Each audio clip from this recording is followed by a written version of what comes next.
Welcome to this Nadex Touch Brackets module. During this video, we will be pulling together all of the information we have learned so far and looking at a trade example over the course of a week. In this example, we have the Wall Street 30 opening price of 24,375.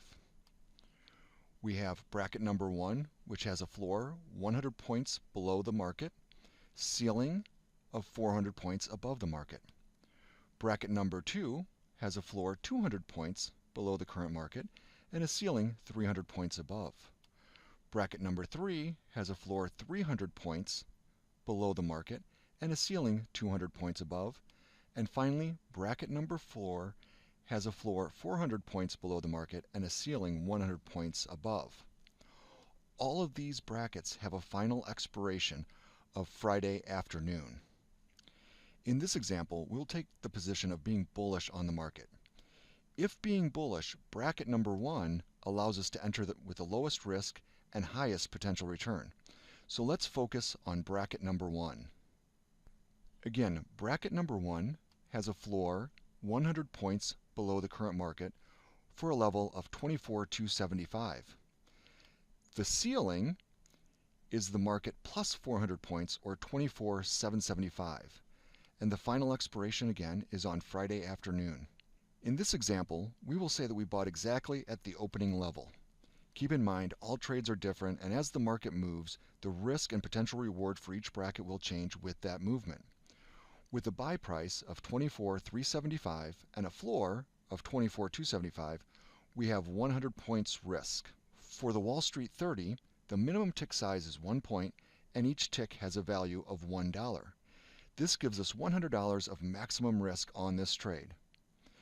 If we remember then, our capital requirement for this trade, which is equal to our risk, is only $100. Our maximum profit target on this trade is the ceiling, 400 points above the current market, giving us a potential return of $400 per contract. All right, we are in the trade. Let's see how the market treats us. Either way, we already have a built-in plan. We know our worst-case scenario for loss and where our potential profit target is. The market starts out a bit against us. That happens. Trading involves risk. That's why we love it. It would be really boring if it didn't. We do have choices on this trade though. While we know our maximum loss, we may not have to take it. Like any trading, if the market is proving us wrong, we can exit the trade. In this case, we may exit the trade to minimize losses. So far, this trade is sitting at a loss, but since we already defined what the maximum loss could be at the start of the trade, we decide to hang on and see if the position will improve. That is one of the great things about trading a touch bracket. We know our max loss and our potential return, and we can hold on to that trade until either of those levels are hit. It expires at the end of the week. We decide to close early. In any event, we never have to worry about overnight margin. Our capital requirements never change whether we hold the position for a few hours or choose to hold it all week. Thankfully, the market does turn in our favor. There really is nothing quite like the rush of watching the markets move, particularly when it's moving in our favor. In this case, the market went so far in our favor that it hit our maximum profit potential of 24,775 and was automatically knocked out. And that happens automatically, whether we are sitting in front of our computer or overnight when we are snug in our beds. We don't have to worry about the market hitting our level and then retreating just to find out in the morning we gave everything back. Of course, if the market is moving in our favor, we can always put in limit orders to take a full or even a partial position off and lock in profits. So the ceiling of our bracket was touched and immediately expired. At that point, a new bracket is created. This new bracket is created based on where the previous ceiling was touched. The new bracket has a floor 100 points below the previous ceiling and is set at 24,675. The new ceiling is 400 points above the previous ceiling level and is set at 25,175. At this point, if we believe the market is still going up, we can enter a trade on the new bracket. This new bracket will have an expiration time of Friday afternoon, the same as the original brackets listed. The great part about this, if we choose to take another trade, the profits from our first trade are already locked in. So if we take the second trade on the new bracket, we don't have to worry about risk of giving all of our gains back. We can only take losses to the floor of the new bracket. Let's say we decide to place a trade on the new bracket. We still have a couple of days. If we execute a buy order at 24,780 and get filled on this new bracket, we have a risk of 105 points, or $105 per contract. Our potential return is the new ceiling level, 395 points away, for a potential return of $395.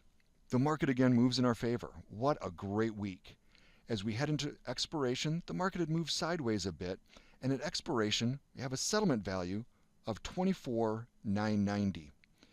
In this case, the profit on this second trade is the difference between where we bought and the expiration value, or 210 points. Our return then is $210 per contract, less exchange fees.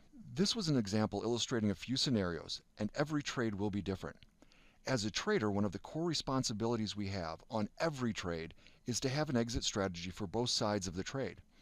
With a Touch Brackets floor to ceiling structure, we have that built-in trading plan by knowing our maximum risk and by our maximum potential return. By its very structure, the Touch Bracket may provide us all the trading discipline we wish we had always had.